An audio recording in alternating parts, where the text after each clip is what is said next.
दोस्तों जय हिंद और आप सभी का स्वागत है प्रीतम एकेडमी परिवार में। और मैं हूं पंकज कुमार।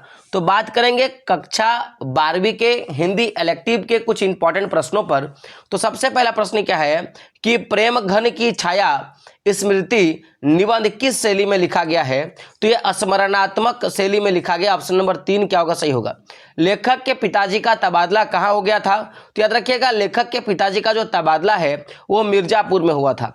अगला प्रश्न क्या है कि मिर्जापुर आने से पहले ही लेखक के मन में किसके प्रति विशेष स्नेह का भाव थी? तो याद रखिएगा, भरतेंदु हरिश्चंद्र के प्रति जो था ना उसका विशेष भाव था। लेखक के पिता रात को कौन सी किताब पढ़ा करते थे? तो रात को जो है वो रामचरितमानस पढ़ने का काम करते थे। तो ऑप्शन नंबर 3 आपका क्या होगा? सही होगा। अगला प्रश्न है कि निम्नलिखित में से किस प्रेस की पुस्तकें लेखक के घर में आती थी? तो याद रखिएगा, भरत जीवन प्रेस की जो पुस्तकें हैं वो लेखक के घर में आया करती थी।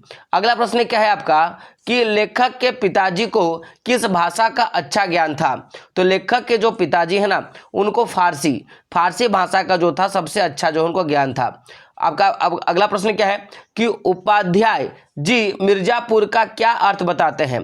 जो उपाध्याय जी हैं वो मिर्जापुर का क्या अर्थ बताते हैं कि वो क्या आपका लक्ष्मीपुर है। क्या है? लक्ष्मीपुर है। तो ऑप्शन नंबर 1 आपका क्या होगा? सही हो जाए। अगला प्रश्न है कि लेखक के आयु बढ़ने के साथ साथ उनकी रुचि किसके प्रति बढ़ने लगी थी? तो ऑप्शन नंबर 2 क्या होगा? सही होगा, हिंदी साहित्य के प्रति, क्योंकि इससे पहले वो फारसी ज़्यादा पढ़ते थे।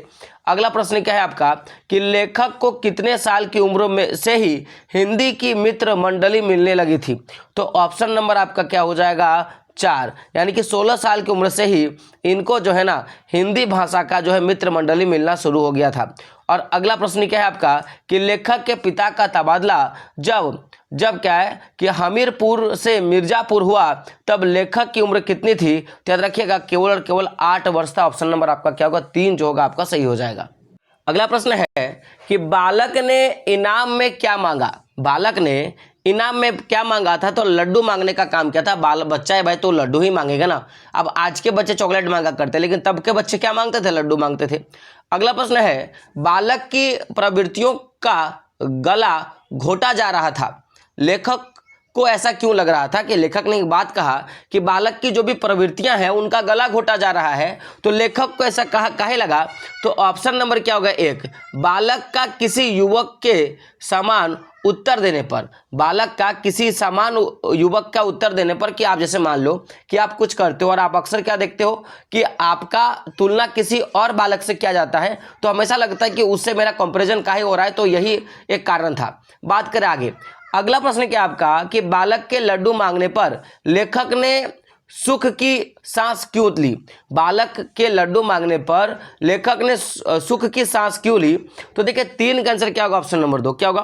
क्योंकि लेखक को लगा अभी बालक का बचपन मरा नहीं, क्योंकि जैसे उन्होंने लड्डू का मांग किया तो लग गया लेखक को कि इसका जो है अभी बालपन जो है मरा नहीं है।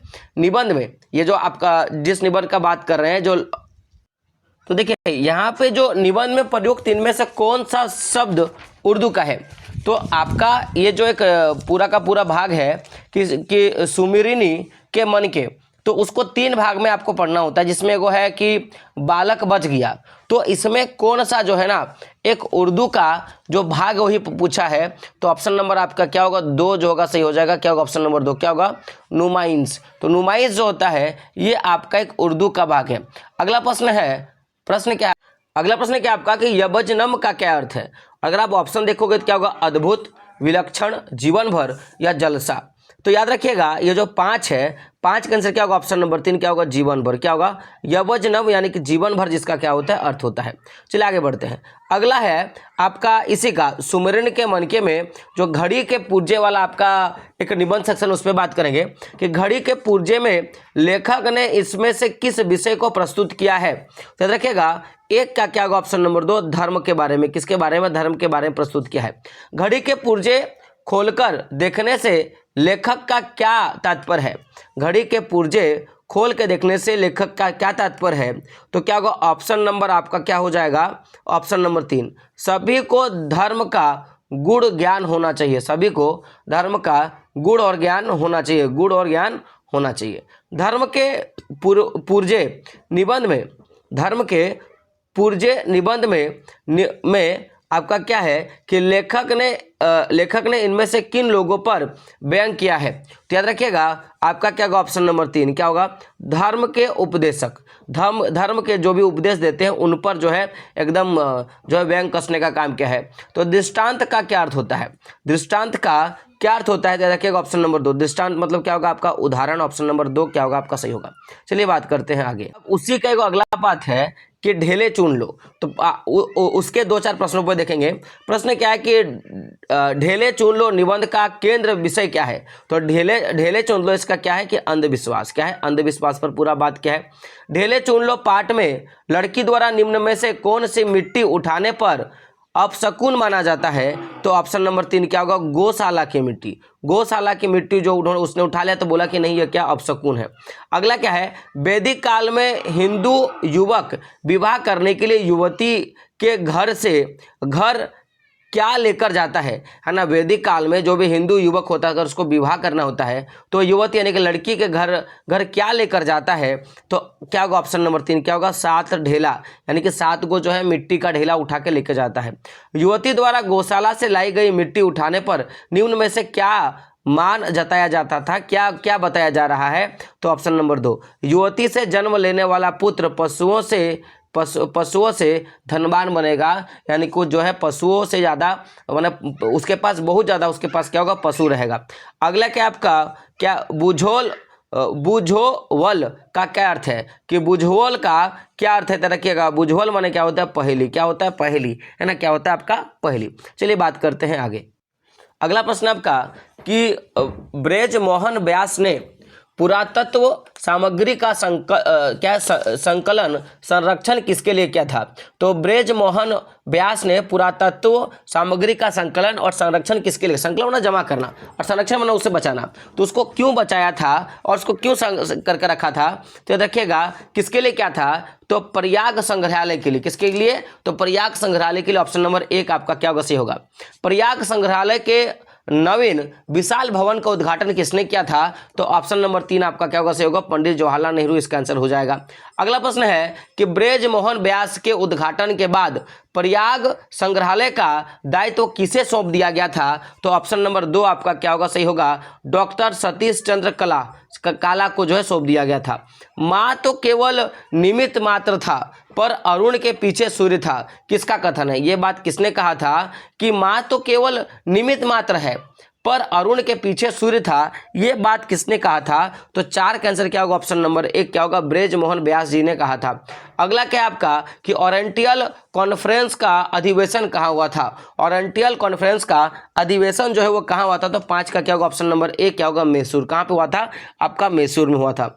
अगला क्या है कि लेखक कौशाम्बी कब गया था? लेखक जो है वो कौशाम्बी कब गया था? तो ऑप्शन नंबर 3 क्या होगा, सही होगा, 1936 में जो हो कौशाम्बी गया। अगला प्रश्न है कि बुढ़िया ने मूर्ति देने के बदले कितने रुपए लिए थे? तो याद रखिएगा 7 का क्या होगा, ऑप्शन नंबर 2 रुपया लिया था। कितना रुपया लिया था? आपका 2 रुपया लिया था। ऑप्शन है कि कौशाम्बी से पोसवा की दूरी कितनी है? कौशाम्बी से पोसवा की दूरी कितनी है? तो 8 का क्या होगा, ऑप्शन नंबर 1 क्या होगा, 2.5 मील। कितना आपका 2.5 मील है। आपका कौशाम्बी लौटते समय लेखक को कौन सी मूर्ति मिली थी? तो जब कौशांगी वो लौट रहे थे उस समय उनको जो है ना शिव जी की मूर्ति मिली थी। अगला क्या है, चतुर्मुख शिव की मूर्ति अंतर ध्यान होने पर गांव वालों का संदेह किस पर गया था? तो 10 का आंसर क्या होगा, ऑप्शन नंबर 2 लेखक पर। किस पर गया था? लेखक पर गया था। लेखक ने गांव वालों का उपवास क्या खिलाकर छुटवाया? तो ऑप्शन नंबर क्या होगा आपका 3 क्या होगा, मिठाई। तो मिठाई खिलाकर जो है वो उपवास जो छुटाया था। अगला क्या है, बोधिसत्व की मूर्ति कितने फीट की थी? तो बोधिसत्व की जो मूर्ति हो कितने फीट की थी? तो वो 8 फीट की थी। ऑप्शन नंबर 3 आपका क्या होगा, सही होगा। कौवा और कोयल की पहचान किस ऋतु में होता है? तो कौवा और कोयल की पहचान जो है वो बसंत ऋतु में होता है। ऑप्शन नंबर 3 आपका क्या होगा, सही होगा।